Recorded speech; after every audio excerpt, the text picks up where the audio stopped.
Hello, this is Andre Damon with the World Socialist website. Tonight we'll be having a discussion with David Walsh, the arts editor of the WSWS, about the recent Toronto International Film Festival, which he attended, along with WSWS writer Joanne Lawyer. Of the nearly 300 feature films screened this year at the festival, one of the largest such events in the world, there were a number of honest artistic efforts.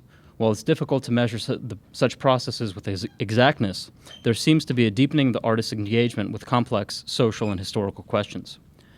David will speak about some of the films and discuss the broader social and political environment in the U.S. and internationally. David? Thank you, Andrew. In responding to the question in the title of this discussion, in the context of a major film festival like the Toronto Film Festival, a few qualifications have to be made at the outset. If, as Plekhanov argues, the development of the world determines the development of art, one is obliged to point quite concretely to the contradictions of that process. The Toronto Film Festival is a large commercial event. It's big business. In some cases, very large corporations are looking to launch very expensive products, which they hope will make hundreds of millions of dollars at the box office. The fate of companies and careers are at stake. Other smaller films and production companies are looking for distributors. A great deal of business is carried on in Toronto in the course of these 2 weeks. And the atmosphere is not particularly edifying.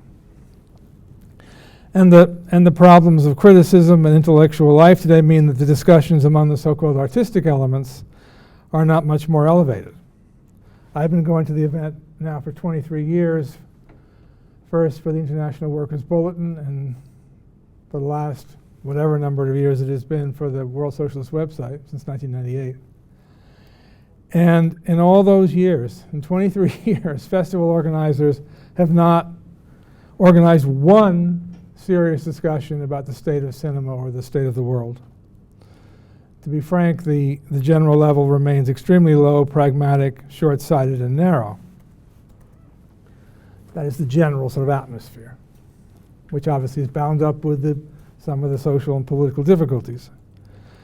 The films that get made and shown have had to go through various processes, many of them vetting processes of one sort or another, financial considerations, various political and social pressures, unhappily a good deal of self-censorship. All this has to be taken into account. And of course the physical act of making and assembling a film still takes time and effort. Some of the films have been years and years in the planning and making. And of course, there's not the unimportant fact that films are written and directed for the most part by a definite petty bourgeois social layer, which has its own prejudices and historical intellectual baggage, and at this point in history, limited knowledge and perspective, very limited knowledge and perspective. All that notwithstanding,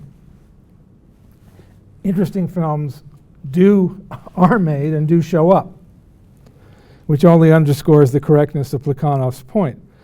The development of the world does ultimately determine the development of art, although, as I say, in this field, in an extremely contradictory fashion. Obviously, there are hundreds of feature films presented. Joanne and I make the effort, generally speaking, to see the ones that seem promising, socially engaged, artistic, dramatic, and for the most part, we'll speak about the films we admired, but that always gives a slightly false picture. There are many mediocre or worse films shown, many self-involved and trivial works. There are various large budget films which don't have much to say. This year's Magnificent Seven was the big number. Stars are increasingly present on the red carpet. The celebrity culture is alive and well. So it's a very contradictory situation. Moreover, there are the various propaganda pieces about Syria and Ukraine, for example, or films that press identity politics very strongly. The films from Eastern Europe and Russia continue by and large to be poor, dominated by anti-communism or simply disorientation. 25 years after the collapse of Stalinism, a truly sharp critique of what's been done to the populations there is rare. All in all, however, I think that we felt there was a certain deepening, a deepening of sentiment, a deepening of thought, a more critical and complex edge to the more interesting films, and that the more interesting films came largely from North America and Europe, not China, Iran, and Taiwan, represents something of a shift. There were, as I say, this year 296 features and 1,200 screenings from 83 countries. That's more than double the Sundance lineup and 6 times the official selection at Cannes. Although that's a little misleading because many films are shown outside the official selection in Cannes. It's one of the largest events like this in the world, an estimated 500,000 attendees, more or less, including 5,000 film professionals, hundreds of media. Variety this week had an article, has the Toronto Film Festival gotten too big for its own or anybody's good? Which, to me, is not really the question, frankly. What we try to do is carve out our own interesting festival out of the sort of large number of films that appear, trusting that we have the ability at this point to make a pre-selection, that we know ahead of time a good many of the things we want to see and the things we don't want to see. In any case, I'd like to go through a few of the more interesting films, and Joanne will deal with 2. Here's a list of the films we saw, just to give you some idea of the geographical distribution. This is actually 2 slides. The ones with asterisks are the ones were somewhat more interesting. Not all of them successful, but more interesting. Loving, which Joanne will discuss. Snowden, which of course we've already reviewed. In Dubious Battle, which I'll discuss. American Pastoral, based on the Philip Roth novel. When he turns his head, I keep on. You should keep going. Andrew should help me. Moonlight, and I have to mention an anecdote about this film, which I think is telling. I read the blurb about the film, and it described the film as being about the life of an African American youth in Miami, growing up through various stages. Is it all right? Yes. And so I went along to see it, and I suddenly walked into this auditorium with like 500 people, and I could not, I had to look at myself. You're fine. Keep going. I had to think about what in the world did I miss? Why? Well, it was about a gay black working class youth. Okay. In other words, what I stumbled into was identity politics. If it had simply been about a kid growing up at the time of the crack epidemic who was black in Miami, it wouldn't have been 500 people there. So and in fact it turned out to be not a bad film, actually. But I think it is nonetheless telling about the present situation. It's distracting. I can be done in 10 seconds, though. Okay, just a little technological adjustment here. PowerPoint's over here, and you keep looking. There. Birth of a Nation, which Joanne will discuss. Deepwater Horizon, about, of course, the oil spill, which is not a good film. It's a kind of superficial film of the Mark Wahlberg, Peter Berg crowd. Abacus, Small Enough to Jail, which is about the only bank that the Justice Department actually laid criminal charges against after 2008 because it was a small family-owned Chinese bank. The John Coltrane. Quiet Passion, which is the story of biographical film about Emily Dickinson, which is not a completely successful film, but it's certainly an ambitious one, directed by Terence Davies, about an important and interesting subject. Werewolf from Canada, which despite its title is not a horror film, or if it's a horror film, it's about a different kind of horror, social horrors. Poverty, and it's one of the few films in 23 years, second or third film that I've seen from Canada that actually took any concern for the life of the working class in that country. It's about a devastated town in Nova Scotia and two young kids who were former drug addicts. And some of it's quite successful, some of it's not. A poor film from Mexico, a film about a kid in the slums of Santo Domingo. Lady Macbeth, which I'll discuss. I, Daniel Blake, which is the latest Ken Loach film. Which is a weak film. The Unknown Girl, which is the latest film from the Dardenne brothers, which I think is also a weak film. Another film from Belgium about a Pakistani girl, immigrant, who's forced into a wedding, and then of the eventual sort of her honor killing. The Chosen, which I'm obviously going to speak to, which is the film about the Trotsky assassination, which is an important film. Politics Instruction Manual is about Podemos, and an admiring film about Podemos. 150 milligrams, which is about a battle between a doctor and the pharmaceutical companies in France. Marie Curie, The Courage of Knowledge, which is about, of course, the great female scientist, the first woman to win the Nobel Prize and the first individual to win the Nobel Prize in two fields, physics and chemistry. And it's a well-done film. Maria, which I'll discuss. Karl Marx City, which is about East Germany, by a East German emigre, Chemnitz. Of course, it's gone back to its original name, but it was Karl Marx Stadt in East Germany. And it's about the Stasi and various issues, but I think it's fairly superficial.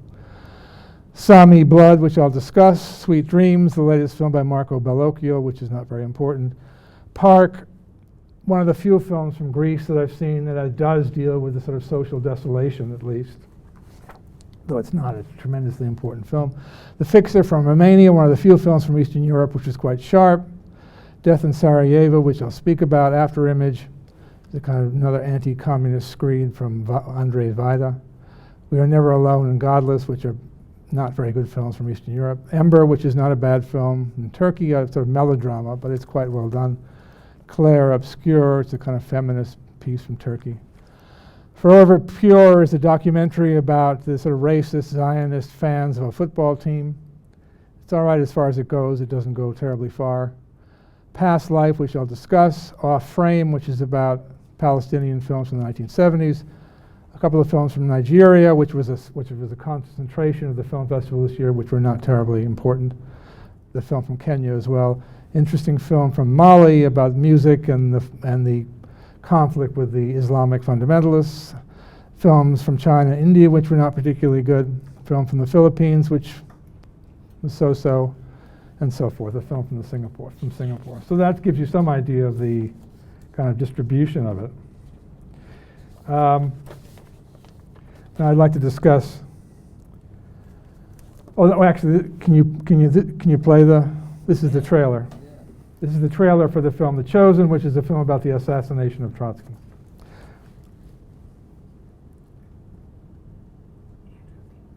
Andrew has to play it in his room. I can play that one. No, it's not there.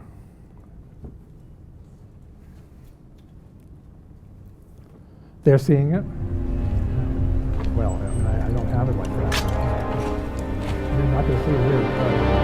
It's not there. It's just a photo. As of today, you are under my orders.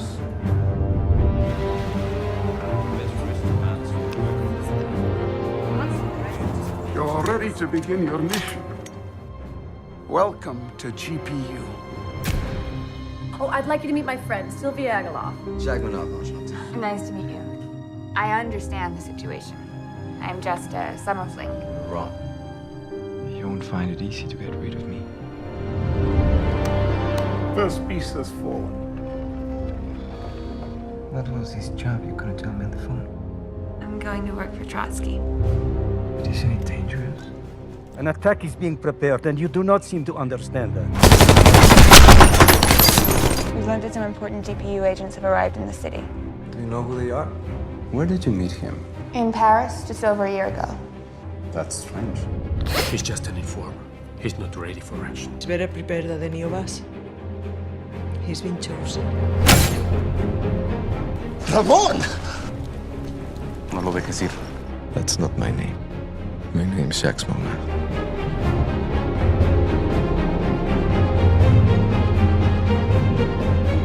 Sometimes you seem like a complete stranger to me. Who are you really? The guilty one is Stalin! No GPU son of a bitch is gonna get close to the old man. No sé si podría hacerlo. GPU will not tolerate error or weakness.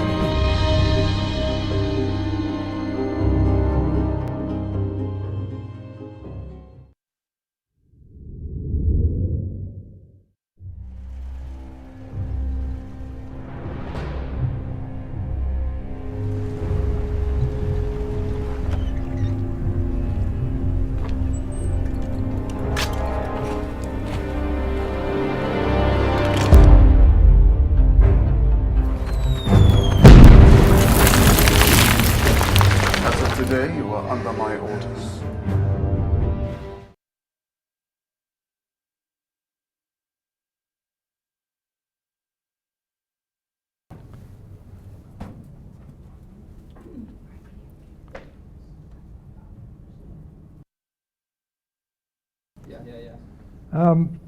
I mean, the trailers are somewhat slick and manipulative.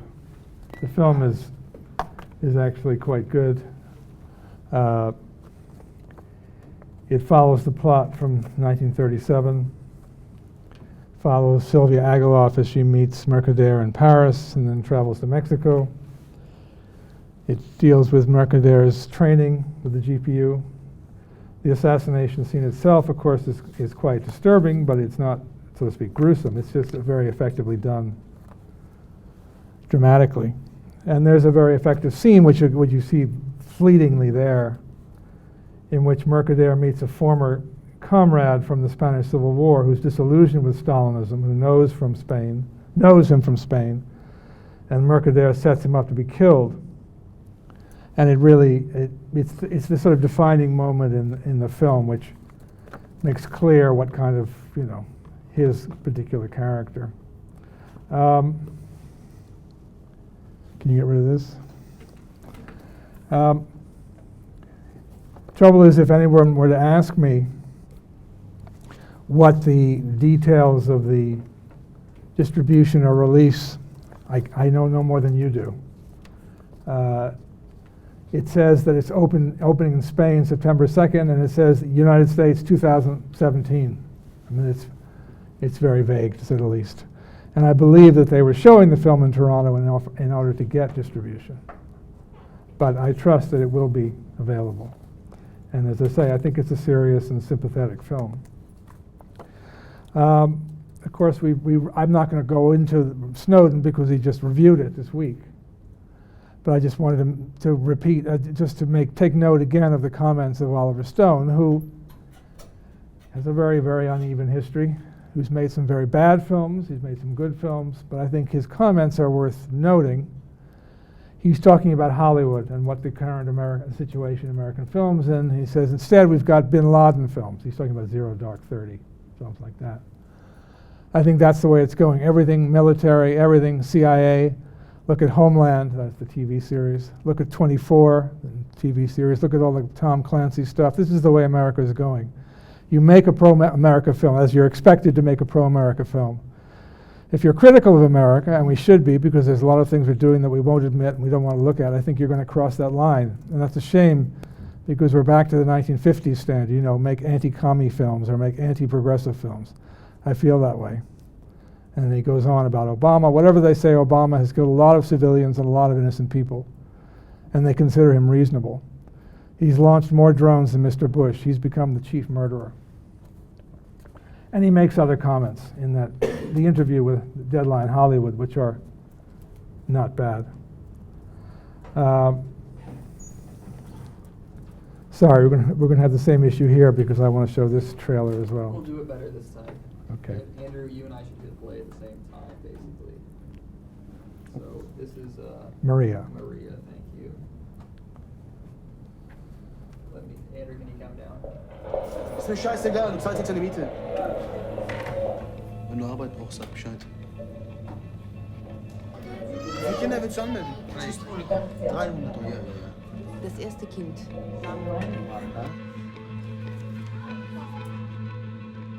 Maria? Passalo.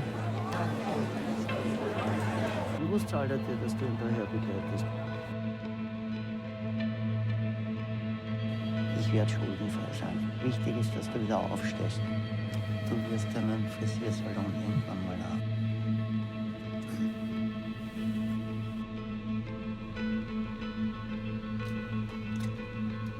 Ja, schenke ich dir. Ich will aber keine Geschenke. Guten Tag. Ich brauche eine Unterschrift. Kontrolle!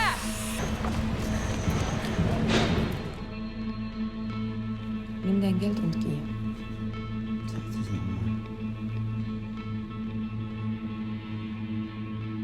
Schau mir in die Augen und sag das nochmal! Слушай, почему тебе не найти просто нормальную работу? Потому что я не хочу, чтобы меня эксплуатировали.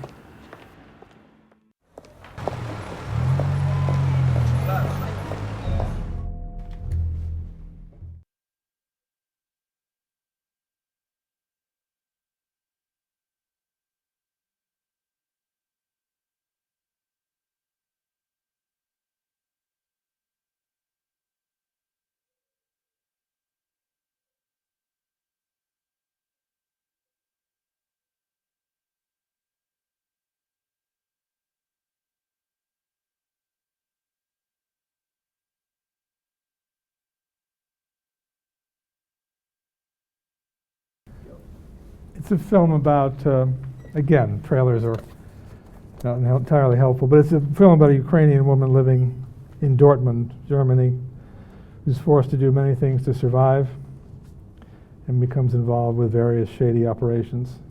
She lives in a district with many immigrants from Turkey, from Russia, from Bulgaria, Romania, and I think it's an honest picture of life, of immigrant life. I interviewed the director, Michael Koch, Swiss-born director who's very young. He looks about 25. I think he's not that young. Very sincere, and he wants to communicate to the population the conditions and burdens of immigrants to break down fear and prejudice. And we spoke about the Syrian refugees and various other issues. And he was a generally, I think, enlightened guy, an interesting film. Moving film, and the performance is very good by this woman. Lady Macbeth, which has nothing to do with the Shakespeare play directly. It's based on the famous Russian novel by Nikolai Leskov, Lady Macbeth of the Mtsensk district, which Shostakovich also based an opera on.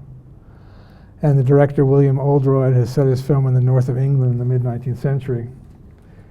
And it's basically a young woman has essentially been bought by a wealthy family to produce heirs. And she has this horrible, ghastly, grasping father-in-law out of a Dickens novel, who's a mine owner, and a husband who's not much better, or perhaps worse. And at one point they both go away, and she begins an affair with a groom. And she ends up, eventually she kills both father and father-in-law. It's a story along the lines of Madame Bovary, Anna Karenina, Effie Briest, and it's effectively and sparingly done. Now this is somewhat of an odd one. This is In Dubious Battle is a 1936 novel by John Steinbeck, closest thing he wrote to a kind of proletarian novel, and it was at that point that he was closest to the Popular Front and the Communist Party, although he was never immediately involved. And the novel deals with a fruit workers' strike in the California Valley and the attempts of communists, although in the film they make them the IWW, which is seems a little peculiar to me by 1936, to organize, lead, and provide for the striking pickers. And I think it's a sincere effort. I mean, there are powerful moments. There are also moments that strain. I suspect that's true in the book too. I mean, it suffers a bit of that, as I say, sort of strained proletarian novel genre. I think what's most is kind of a sociological significance that James Franco, who is of course hosted the Academy Awards a few years ago, and in his own way a fairly major figure. To give him credit, he's not primarily, he is an actor, but he's also actually directed and written dozens of films, some good, some not good.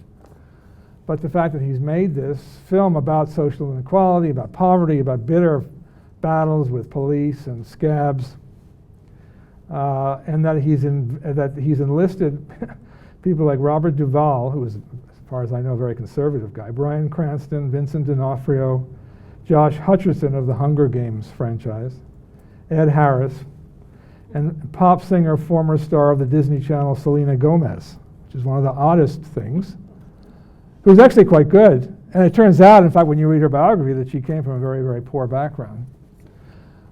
It's just interesting, you know. Hollywood is a strange place. And it's always dangerous to assume anything. And I think at a certain point, projects will not be radical or left-wing enough for certain performers. So I thought it had a certain significance. Death in Sarajevo, which is directed by Danis Tanovic. I hope I'm pronouncing his name correct, who's a Bosnian director, which is a film set on the 100-year anniversary of the events that sparked the First World War, of course, the assassination of the Archduke Ferdinand, that is set in 2014, which was carried out by a Serbian nationalist, the event that triggered World War I. It's set in a hotel in Sarajevo on the verge of bankruptcy. Gangster capitalists operate out of the basement. Bosnian Serb nationalists debate and come to blows. A blowhard French politician is set to pontificate on the subject of Europe and on the Balkan War. And most important, perhaps, the hotel's workers have not been paid in 2 months and are set to strike. And the daughter of one of the workers has climbed the corporate ladder and seems to have a lucrative career ahead of her until everything falls apart. It's not a perfect film, and I think there's still, in his films, a tendency for kind of a collective masochistic guilt. Why do we do these violent, crazy things in the Balkans? Why do we set upon each other every 50 years? But there are some sharp, and the fact that he includes the workers, that he includes the strike, that he includes the fact they haven't been paid, obviously, is significant. His eyes, at least, are pointed in the right direction, at least to a certain degree. I interviewed him last year for another film he did about the pharmaceutical industry in India. Past Life, which is an interesting film. I think it's a well-done film. Basically, it's set in 1977. Two Israeli sisters, are the principal characters. One is a singer. After a recital in Berlin, an older woman approaches her and accuses the girl's father of being a murderer. And she's a Polish woman wearing a crucifix. And the two sisters, one of whom has an axe to grind with her father, begin to investigate, and they uncover very painful secrets and truths about events that happened in Poland during World War II, while the father was hidden in the cellar of a Polish farmer, hidden from the Gestapo. It's a well-told and emotionally engaging film. I think the ending is somewhat flat and somewhat pat, but it's a sincere and moving work. And this, although it's a little more obscure, was actually a little bit more difficult to explain, is actually, I think, my favorite film of the film festival. It's certainly one of them. It's set in Sweden in the 1930s. The Sami are the indigenous people, the Lapps as we know them. They consider Lapp apparently to be a pejorative term. The reindeer herders, people who live in the north. And like many countries, like the Stolen Generation in Australia, like the same thing that was done to Native Americans in the US, that was done to poor children in the US, that was done in Quebec.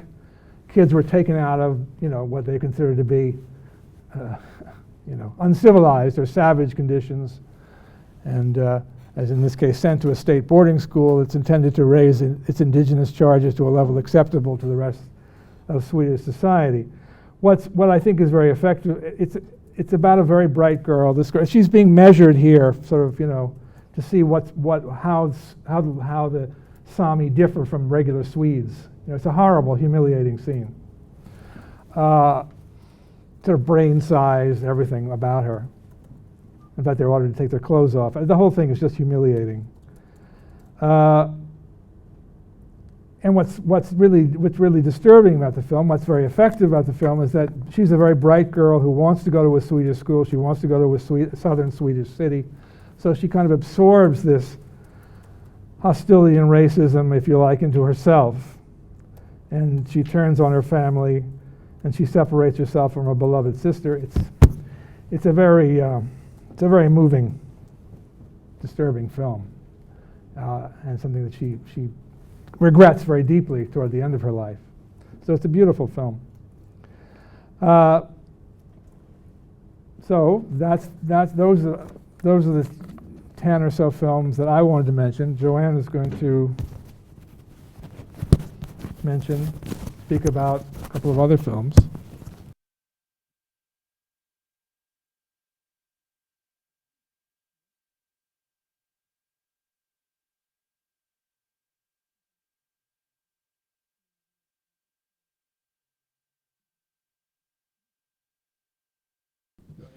So up next, we'll have a few remarks from Joanne Laurier, writer for the World Socialist website, who also attended the Toronto Film Festival.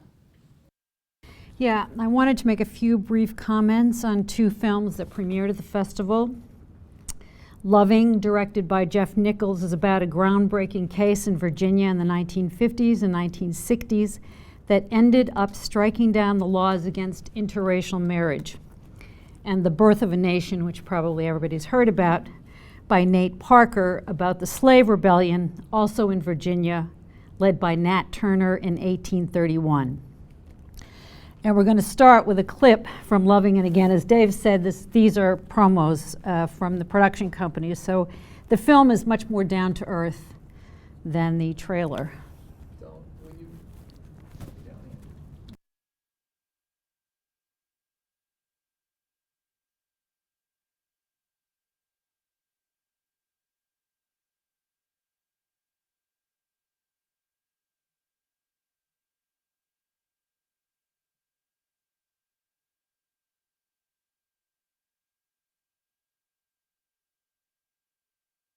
Richard? I believe this is a battle that could go all the way to the Supreme Court. We ain't hurting anybody. The state of Virginia will argue that it is unfair to bring children of mixed race into the world. Tell that woman to come out here. I won't raise my family here. I don't care what they do to us. Get Peggy inside! I can take care of you. I know that. I can take care of you.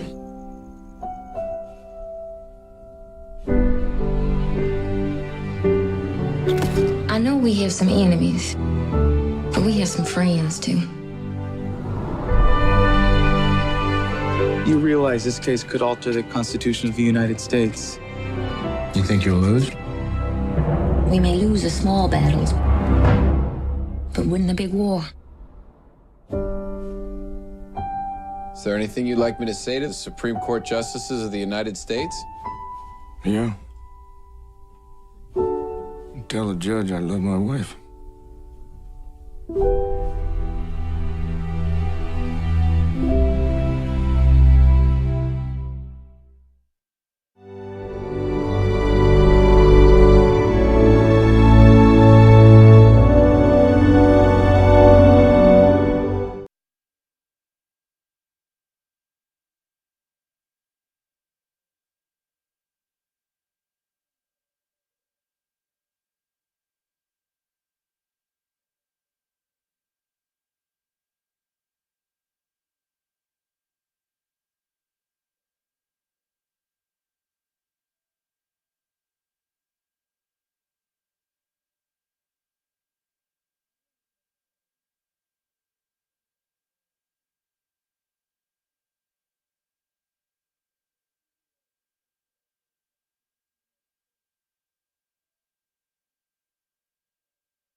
When we talk about Loving and Birth of a Nation, clearly both films emerge from the present political situation. However, they take quite different approaches.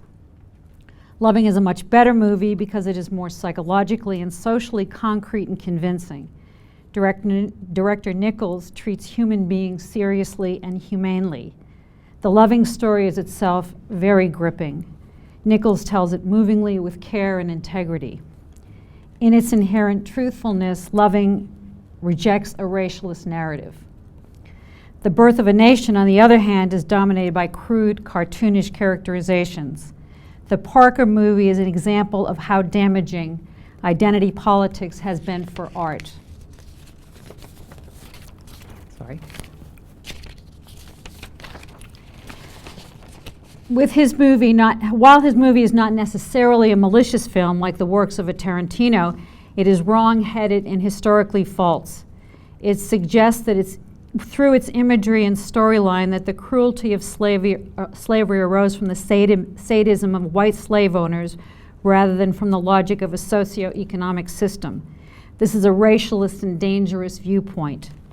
Parker takes the title of his film from the D.W. Griffith 1915 movie, which legitimized racism in the Ku Klux Klan and noxiously depicted blacks as monstrous and criminal.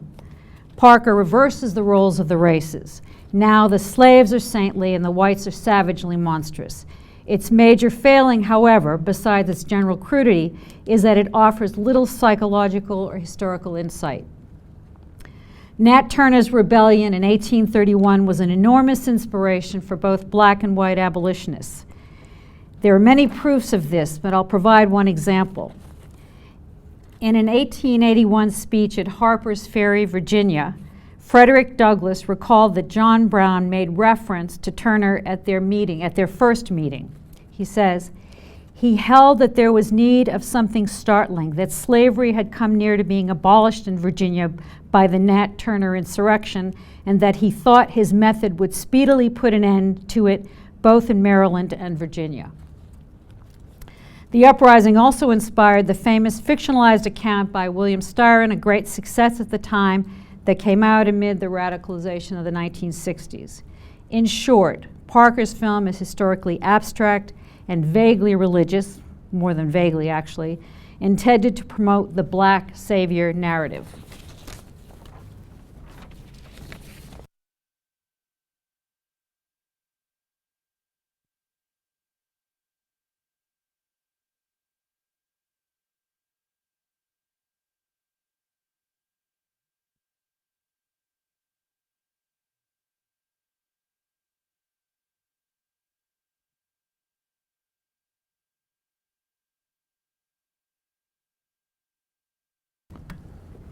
Okay, so those are some of the things that we saw. I hope that they give you some notion of more interesting works that are being made. Of course, the problem is always how many of these will be seen by those listening, and that's an issue. I think a number of them will. This is a very moving film. The film from Sweden, I'm sure, will not be shown. But there is, I think, a general qualitative deepening of sentiment, of opposition, of criticism, which flows from the development of the objective situation itself.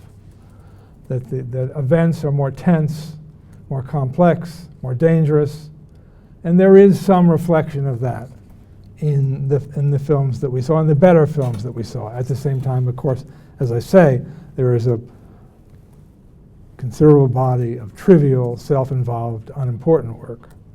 But there are people with their eyes open. There are some who are paying attention and doing interesting work. So we'll obviously, in the course of the next week or two, be writing about this in a series of articles. In fact, I must admit, there's a lot to write about. We'll have to limit ourselves. But I think this is one of the years that there's the largest kind of quantity of issues to write about that I can remember. In any case, those are my introductory comments. Okay, thank you, David and Joanne, for your very interesting presentation. It's being quite avidly watched online, and there are a number of questions, which I'll read out. I think we're all very eagerly awaiting the articles and reviews that are to come from the Toronto Film Festival. We also will have a number of questions from the room after I go through the questions from online. And again, I would encourage our listeners online to raise questions in the comments below the video. So just to begin, the first question from Daniel, who writes, I'm sure you will do so, but it would be interesting to briefly go over the history of movies on Trotsky. Or are there articles I've not seen on the World Socialist website? The only real Trotsky reference I've seen in the films of the lovably impolite Trotskyist in The Trouble in Paradise, which has about 90 seconds of screen time. You want to take that one first? Okay. Sort of remind me of some of the films on Trotsky. Well, of course, there's the Joseph Losey film with Richard Burton, which came out when? Late 60s, early 70s, which I think was a very inadequate film. That's probably the most prominent one, in which we were very critical at the time for its sort of blurring of the political issues. Losey himself was, of course, a former member of the Communist Party. Not by that time, obviously, but I think it's a very weak film. What are some of the other films? What are some of the more recent ones? Frida? Oh, well, Frida, yeah, well, that's a pretty miserable film. No, I think of the ones that I've seen, I have to say, and there are a few, and of course there are a few. There's an oddity, if you ever want to see it, what is it called, Murder in Manhattan, which has a scene. It's an early 1930s film. It's a scene set in New York in like 1914, and Trotsky is speaking to an audience, and he's in it for about 30 seconds, and it's not a friendly. It's a hostile presentation. There are oddities like that. There's one that I'm missing, and I'm sorry. I must be tired. Well, there's the Trotsky, which was a very stupid film, juvenile film. But there's something more recent, and I can't think of it. I'm sorry. But anyway, in any event, I think this is in my experience, the most serious and sympathetic and historically accurate film. It has material. It treats Robert Shelton hard as a GPU agent. It has a whole, it raises a whole number of interesting questions.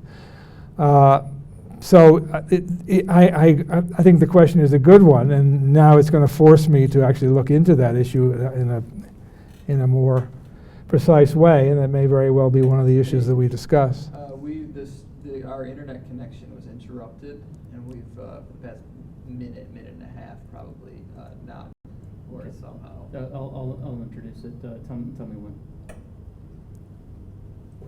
Go ahead. To our listeners online, we've just encountered a slight interruption. We are resuming our stream right now with a discussion of the depiction of the life of Leon Trotsky in film.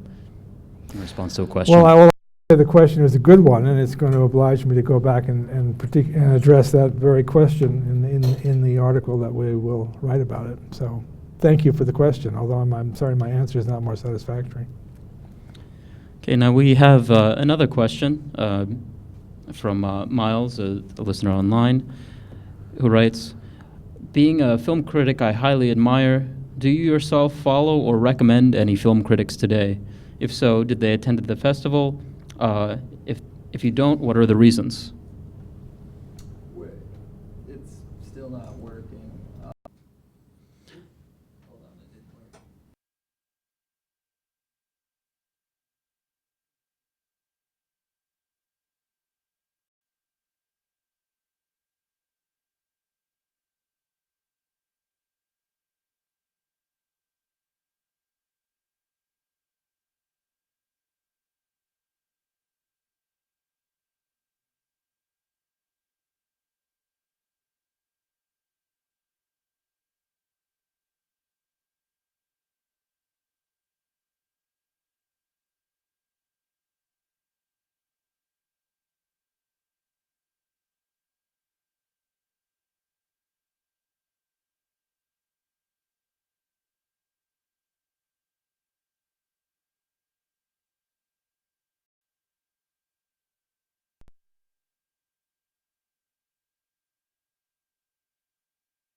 To all our listeners online, apologies for the interruption. We had a problem with our internet from the room where we're broadcasting.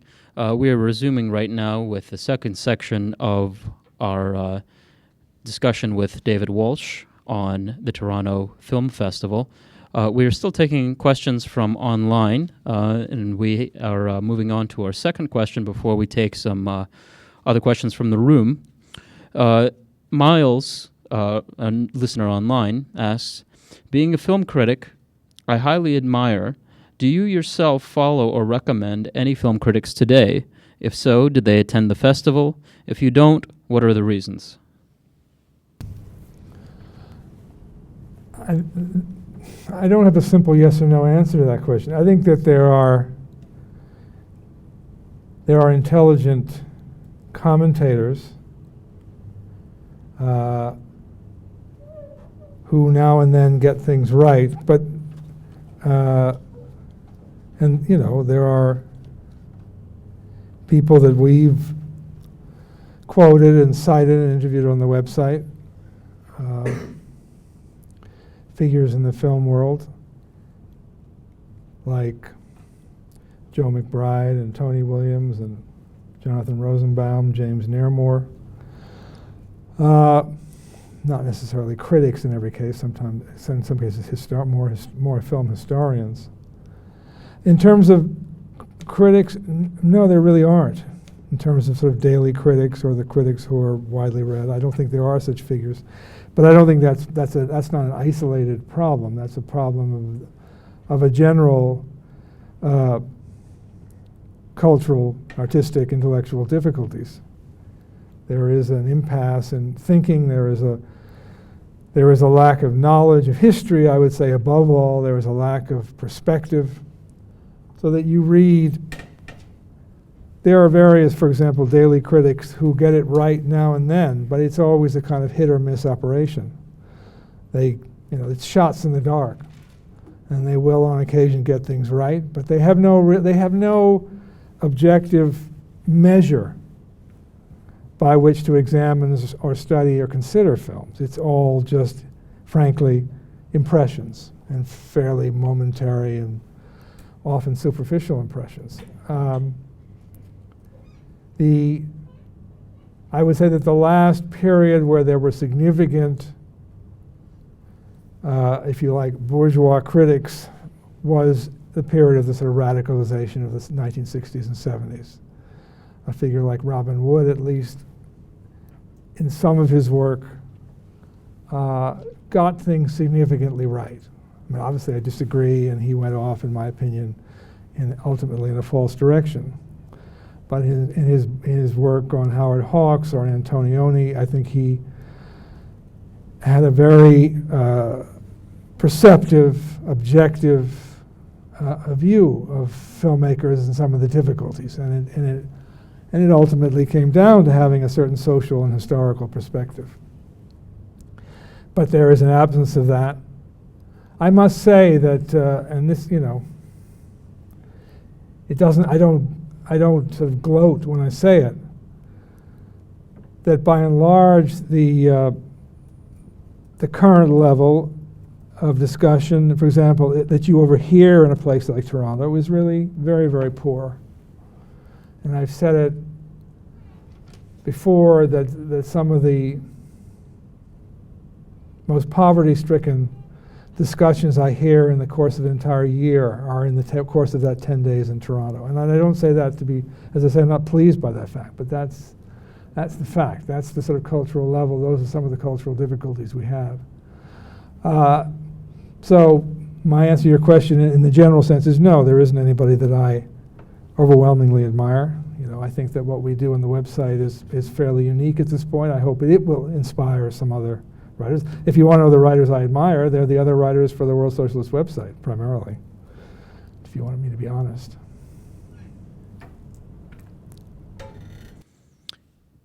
Okay, we'll be taking a few questions from the floor from our live audience here.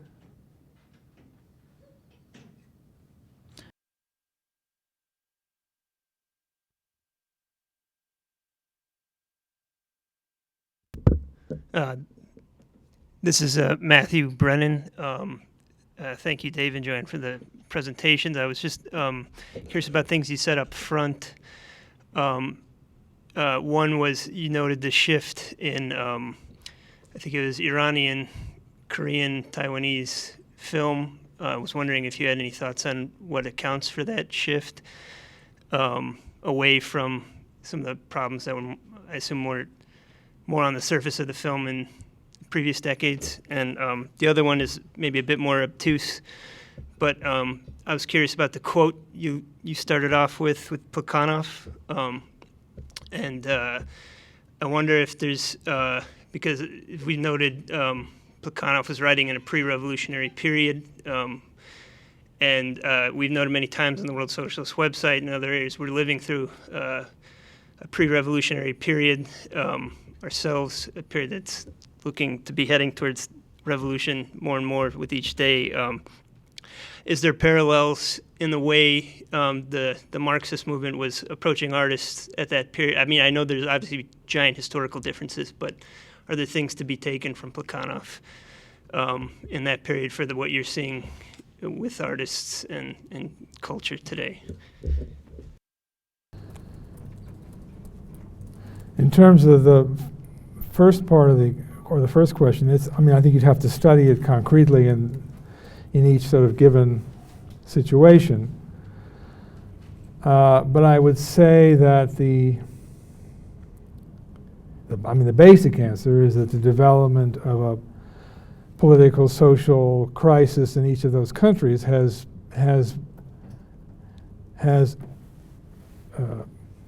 brought questions up that the filmmakers with their current level of understanding are not capable to respond to. I mean, you had a situation in Iran and Taiwan in the 1980s where in each case there were kinds of social eruptions which were aimed at sort of CIA-backed, American-backed governments, and they were somewhat more immune to the sort of end of socialism, anti-communism of the time, because they were such a hostility to American imperialism. And there was a certain popular upsurge of a limited kind, and obviously in both countries. Of course, the Iranian Revolution was a gigantic event which was aborted and brought under the control of a reactionary, clerical, obscurantist layer. But it had aroused some of the greatest, as we've pointed out many times, some of the greatest scenes of revolutionary mobilization since 1917.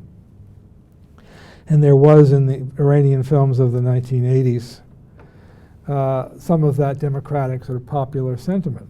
And the regime, I think, was nervous about cracking down. They cracked down on left-wing political tendencies brutally, but they were somewhat nervous and more cautious about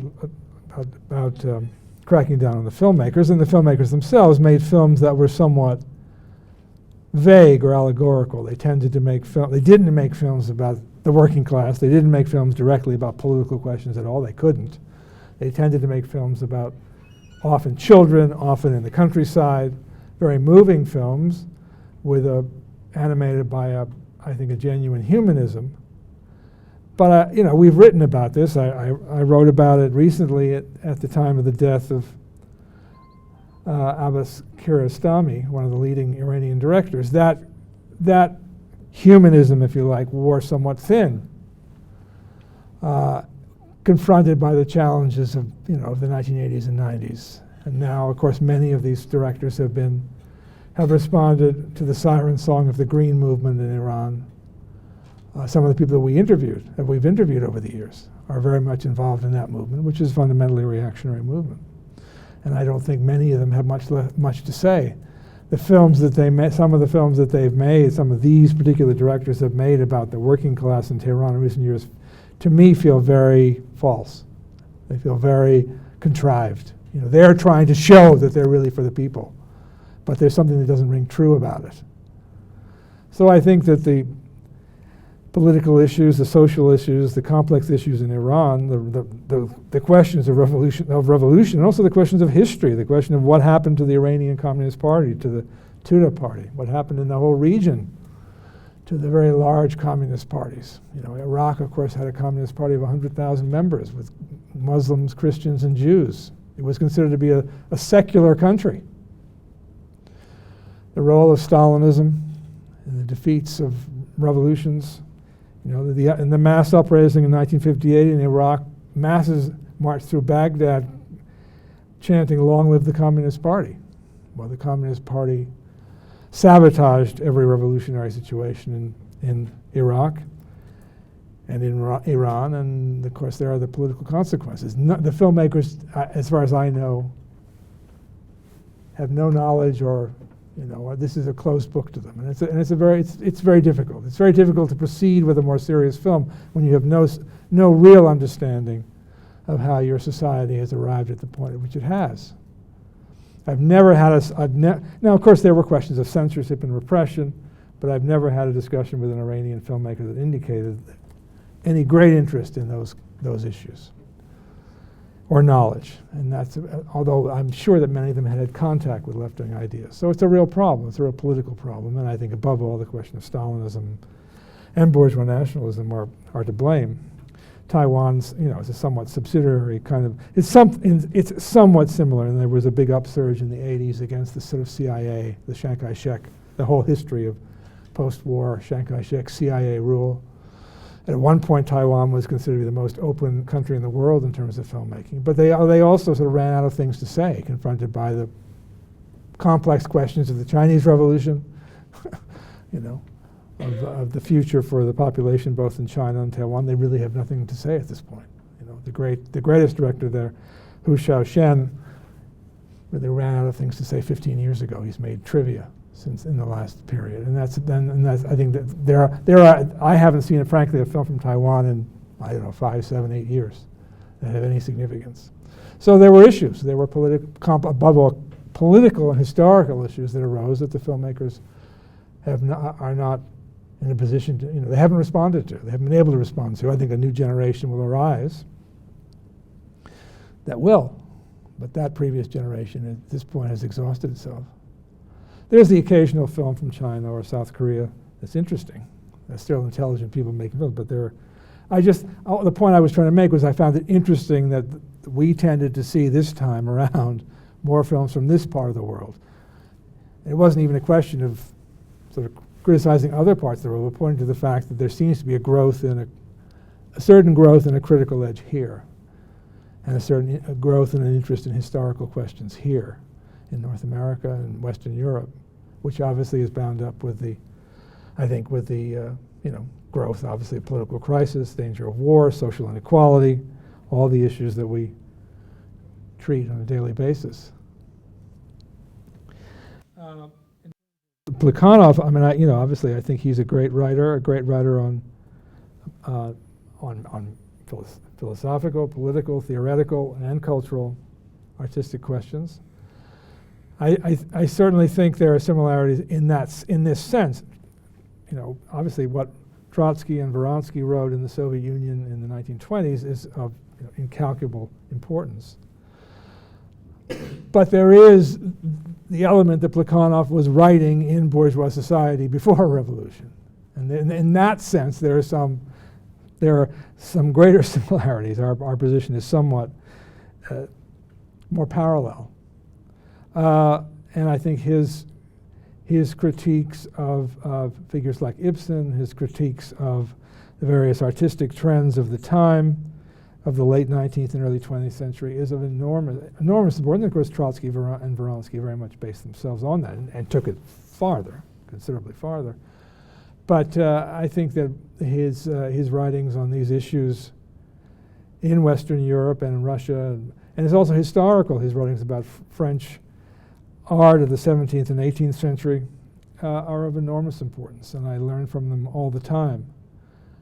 So in answer to your question, yes, I think there are, obviously there are great differences, of course. But he had enormous insight into the relationship between art and social life, which is, of course, the name of his major work on the issue. Enormous insight. And that's why, as well, I referred to him in the article the other day about Edward Albee.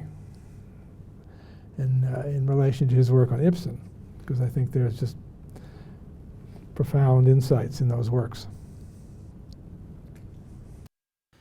We have 2 more questions from online. I'll give you both because one may be perhaps a bit too broad to address, but we'll leave that up to you how you want to answer these.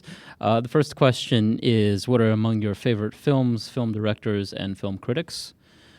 And second, also a very interesting question from Rhett, our listener online.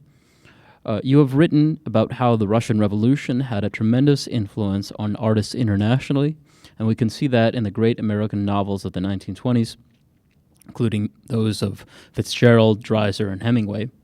You've also written about the role of the great Russian novelists played in the pre-revolutionary period in giving people an idea of the backwardness of Russian society under Tsarism. What are the implications of these insights for today? Since traditional studio, if you will, filmmaking is fairly expensive, and the film financiers are generally hostile to anti-capitalist or even basically humanist approaches, and since the digital quote-unquote revolution has democratized filmmaking, do you think that is true works? I think, yes, these are very interesting questions. In terms of the first one, of course, we have written about some of these issues. I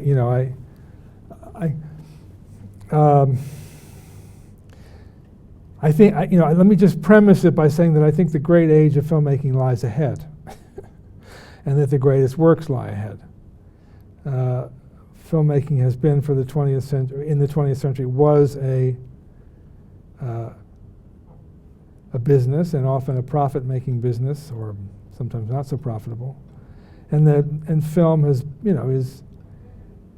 been colored in some fashion by its existence within class society and in a period of decay. I think there are many, many beautiful works, but I think the greatest works lie ahead. I think I would basically divide into 2 sort of general categories: the sort of classic Hollywood filmmakers, who are limited in one way, and the European art directors, who are limited perhaps in another way. Since you ask concretely, I will say in the United States, I would say figures like Orson Welles, Charles Chaplin, John Ford are probably the 3 most important film. Of course, Chaplin was born in England, but the most important figures working in the American film industry. But there are many others. Of course, Alfred Hitchcock, Howard Hawks, Anthony Mann, Raoul Walsh, Douglas Sirk, Samuel Fuller. There is a whole, Vincent Minnelli, there's a whole body of very interesting and significant, and at times extraordinarily insightful directors. But as I say, there are limitations in Hollywood, and I don't think one would be wrong to blind oneself to that. There are, as well, of course, European and Asian, if you like, art directors. I would say Luchino Visconti, Fassbinder in Germany, Pasolini, at least his early films, figures like Rai in India, Kurosawa in Japan. There are many figures. There are many, many, I think, extraordinarily serious artistic figures. The films, I think you would have to sort of, develop a list of films from that list of filmmakers. I think in many cases it's a body of work. I don't know that I can point to, for example, a favorite film by Orson Welles. There are limitations and there are problems with almost all of them. I think as a body of work, it's an extraordinary body of work. Chaplin, the same probably, and John Ford, the same, for example. In terms of film critics, well, it's a complex issue. I grew up reading Andrew Sarris. I think he was a very intelligent, insightful man. I also have come to disagree with more and more of what he had to say in terms of his conclusions, but I think his insights into the sort of dramatic, into what he would call the literary dramatic side of filmmaking was still quite extraordinary. Robin Wood, as I say, did some interesting work. There are others. James Agee's work is interesting.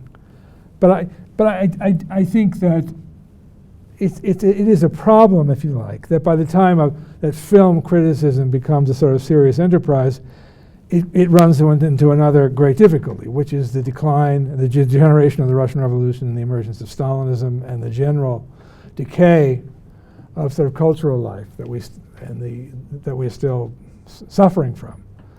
So that I would say that there is no single great sort of film critic that I can point to. As I say, the figures like Trotsky, Plekhanov, and Vronsky belong at a different plane. There are individual commentators who have had interesting insights, but there is no one in the last 50 years who had, in my opinion, a genuine Marxist insight into filmmaking. Obviously, that's what we're trying to do collectively on the World Socialist website, which I think is a fairly unique development, and I hope will prove obviously of importance. In terms of the influence of the Russian Revolution, again, this is a sort of complicated question. Would you like me to read it again? Yes. Okay, so I'll read the question from Rhett again. You have written on how the Russian Revolution had a tremendous influence on artists internationally, and we can see that in the great American novels of the 1920s, including those by Fitzgerald, Dreiser, and Hemingway. You've also written about the role of the great Russian novelists played in the pre-revolutionary period in giving people an idea of the backwardness of Russian society under Tsarism. What are the implications of these insights for today, since traditional, corporate-sponsored, union-made filmmaking is fairly expensive, and the film financiers are generally hostile to anti-capitalist or even basically humanist approaches, and since the digital quote-unquote revolution has democratized filmmaking, do you anticipate low-budget works making stride towards great, that is, true works? No, it's a very interesting question. I'm not sure that I have an exact answer. Or when you speak about both sides of the question that you first raised, the influence of the Russian Revolution itself on American art, but then of course there's the other issue, the influence of American art on the American population, which I would say was great in the 1920s, 30s, and 40s.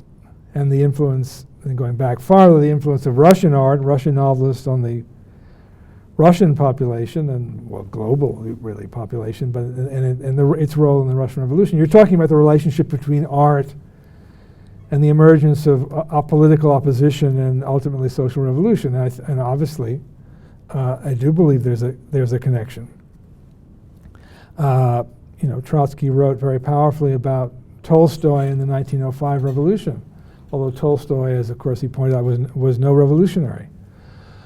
But Tolstoy's pictures of life, Tolstoy's exposures of the rottenness and backwardness and cruelty of Russian society played an enormous role in undermining Tsarist society, in undermining the credibility of the ruling layers, ruling circles.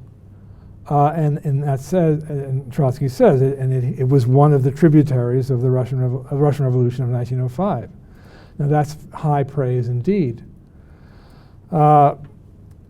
And certainly not that a revolution took place in the United States, obviously, but the Hemingway, Dreiser, Fitzgerald, Richard Wright, and others certainly contributed to the radicalization of the population in the 1930s, its growing sensitization and movement to the left.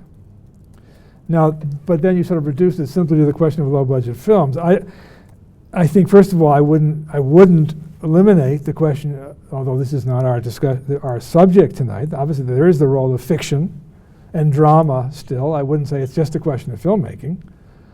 I think novels still have a great role to play. They haven't played that because they've been generally weak, but I wouldn't eliminate the role of fiction, poetry, drama. So I think all those fields can contribute.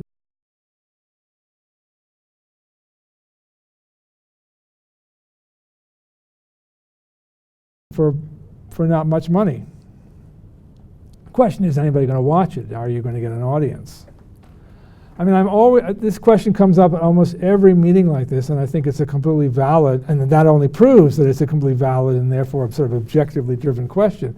And it reflects obviously a certain frustration and, concern about the present situation, the role of money, the role of these enormous conglomerates that control the entertainment, music, film world. There's a half a dozen that control, there are perhaps at this point fairly small audiences for many of these films, but a film like Loving could have a substantial audience. The Trotsky film, again, it's an independent film from Spain, but it could develop an audience. And we've seen in recent years even, films that I would not say are absolute gems, but a film like Lincoln, a film like Snowden, films that are more serious than the run-of-the-mill, that have drawn audiences and will draw audiences. So I don't think that the principal difficulty today is sort of a corporate monopoly. Again, of course, that's an issue.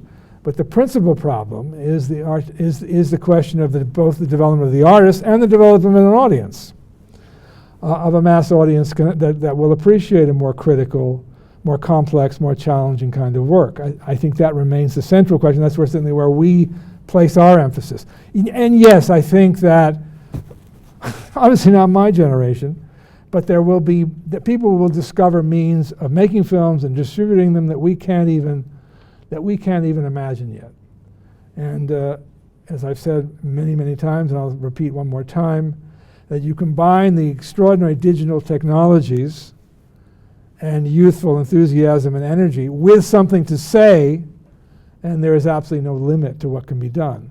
And in that sense, I think we are enormously optimistic. Enormously optimistic. The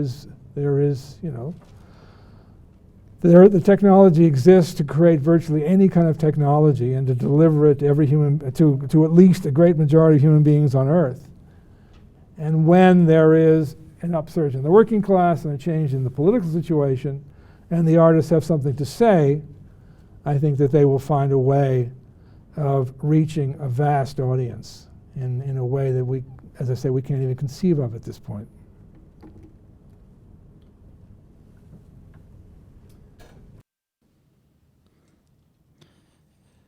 Well, I have a final question for myself. I don't know if there's any more questions from the audience. We did have a momentary interruption with our stream. We're back online now.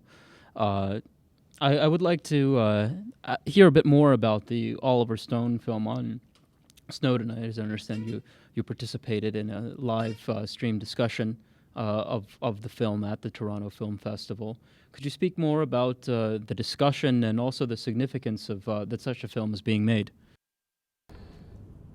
Well, we didn't participate in it. We listened, as did many thousands of people across the country, to a live discussion between Oliver Stone and two of the actors and a moderator in New York, and Edward Snowden in Moscow in his apartment. Well, I think the film is significant. I don't think it's a perfect film. And there are certain things that are irritating about it. But, Oliver Stone is a complicated figure. I think he does have genuine talent. Of course, he served in Vietnam and was certainly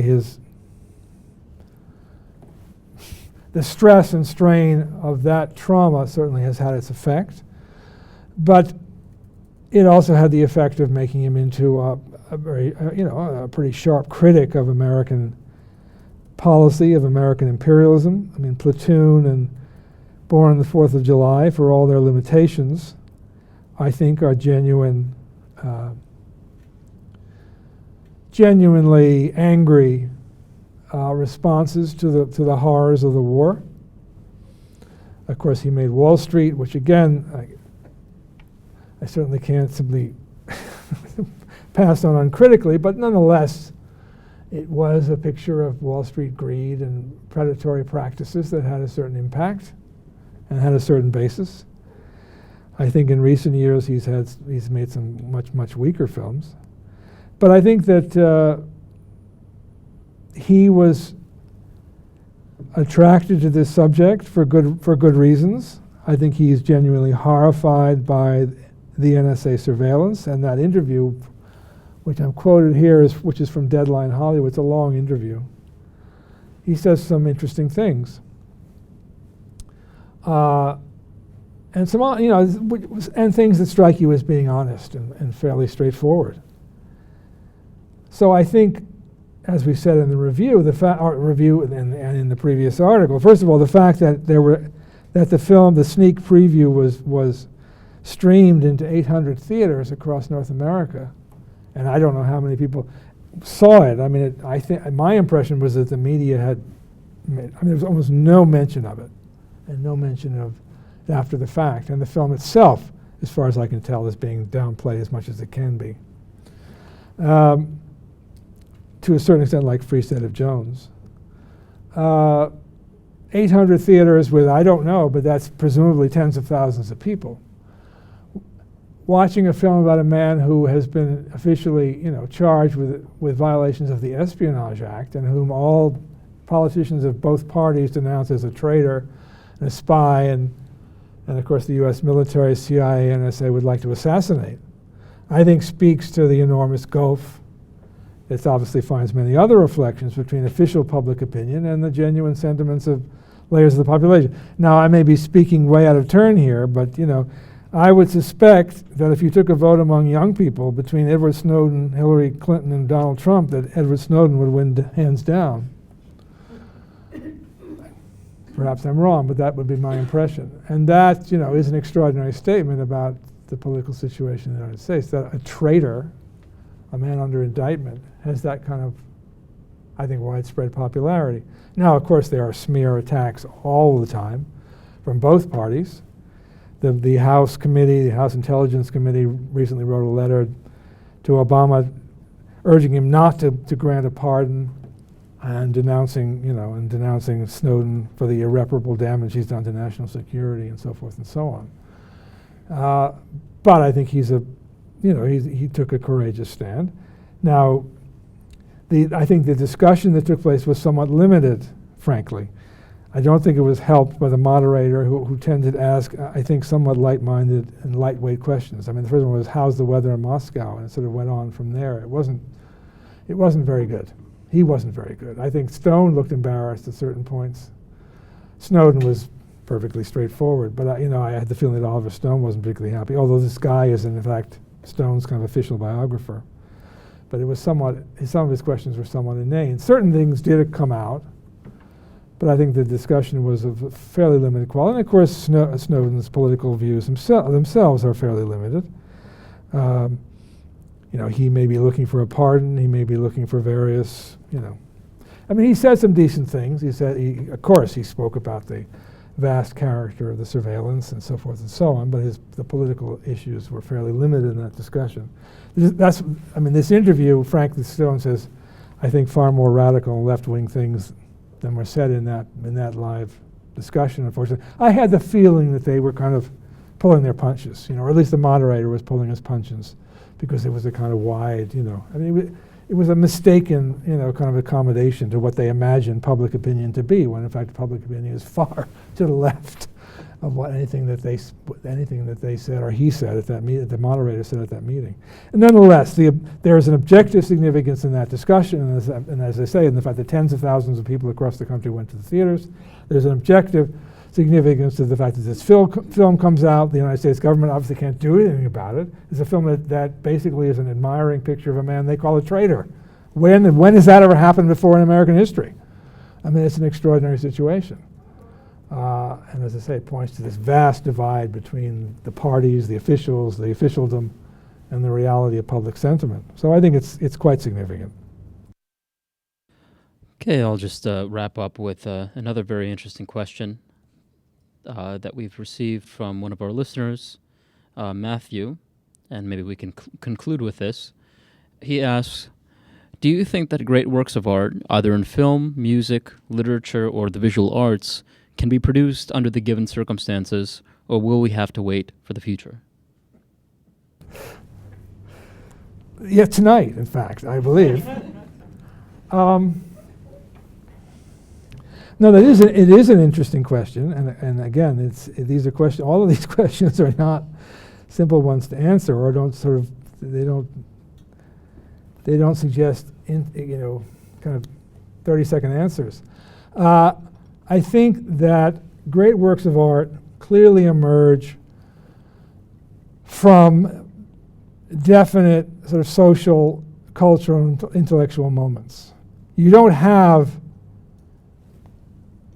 with exceptions, but by and large, you don't have simply great figures who emerge out of nowhere and sort of disappear into nothingness. If you think about Shakespeare, for example, he emerged as part of an extraordinary group of playwrights.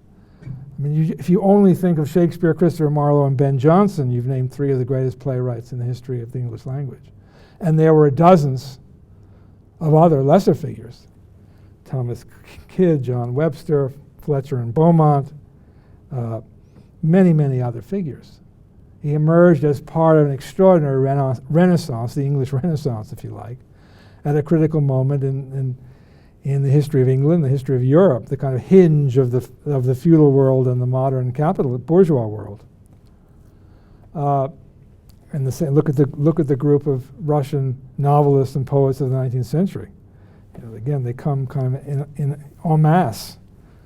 Tolstoy and Dostoevsky and Leskov and Gogol and Pushkin and Lermontov, so many figures.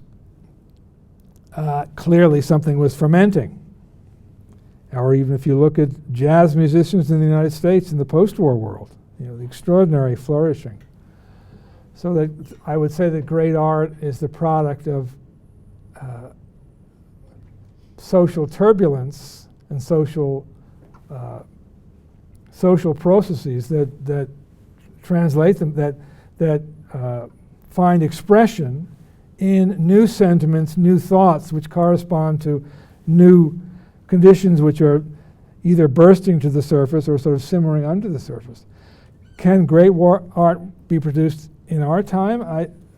I think that yes, I mean in the general sense, yes, but I think that depends upon a number of circumstances. First of all, it depends on the objective situation. I think that one of the previous questioners spoke about Hemingway, Dreiser, Fitzgerald in the 1920s and the impact of the Russian Revolution, of course, which was a worldwide impact. And certainly in the history of filmmaking, the turbulence of the 1930s, of the Depression, the great strikes, the great battles, although they didn't find very often immediate reflection, it's unquestionable that kind of mass mobility, upsurge, movement is behind exciting and interesting filmmaking. There's a direct connection, particularly filmmaking. There's a very direct connection between the masses and the mood of masses of people and a lively, engaged filmmaking.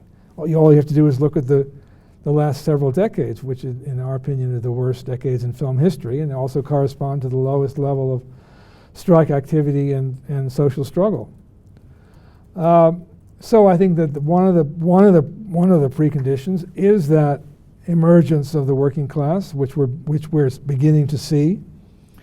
The reemergence of the working class, the reemergence of a whole host of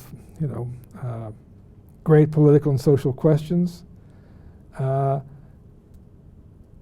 just wrote a piece about Edward Albee, the American post-war playwright, and I was trying to make the point above all that the difficulties in this was a man who was as articulate and as literate a figure as you would care to see. Why did he spend his life, or a good part of his life, or at least the latter part of his life, involved in fairly secondary and even trivial enterprises? And why did he, what was the phrase from Plekhanov? He pregnant and came out with a tiny mouse. I mean, there was a lot. Why? Because of the times in which he lived, above all, because of the difficulties of the 1970s and 1980s, the political reaction. he wasn't destined to do that. I think the fundamental fact was the objective conditions.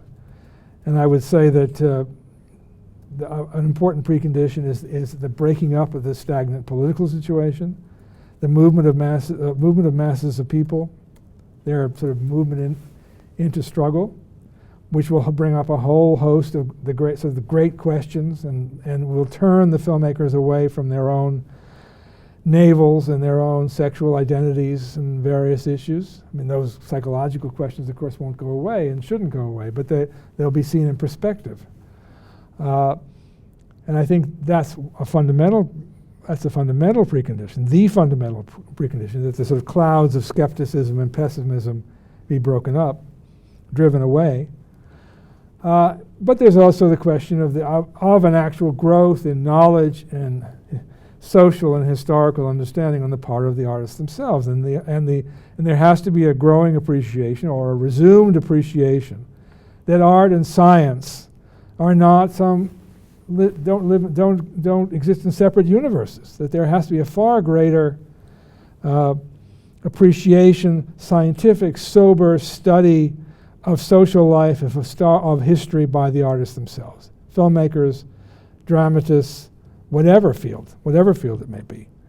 And I think that is in the final analysis objectively driven, but there actually does have to be, and we are certainly obviously trying to encourage it with everything that we do, but there has to be a growth in knowledge and awareness, and a depth of understanding that doesn't simply reach, in that sense, the consciousness, but the unconsciousness. In other words, if you look at filmmakers, even Hollywood filmmakers of the 1930s and 40s, they had different things in their heads. They had different preconceptions, different assumptions, and so did the audience. There is a generally higher level.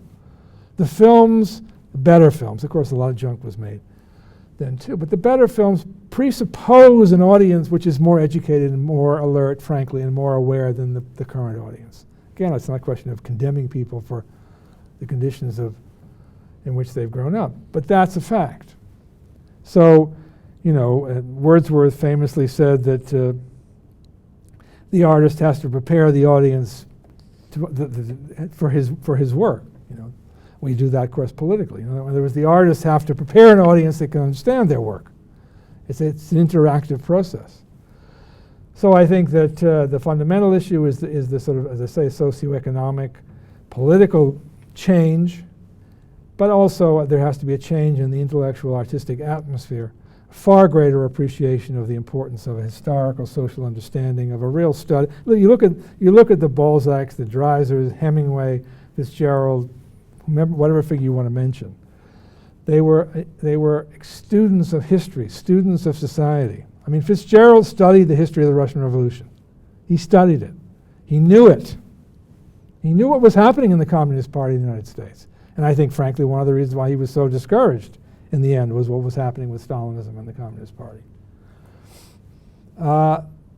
Without that kind of study and seriousness, I think they're also, you can't make much progress. So I would say those two interrelated questions. Yes, I do believe great works can be produced, but there have to be significant changes.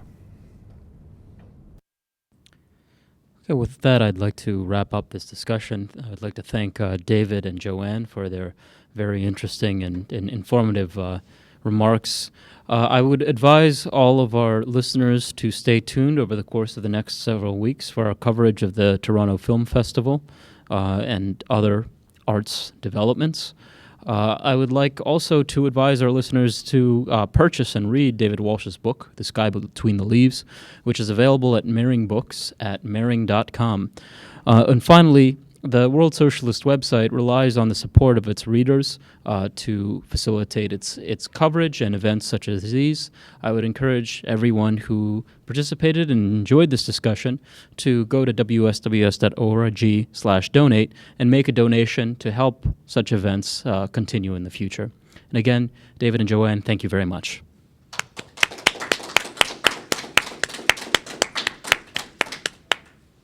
That's good. Thank you.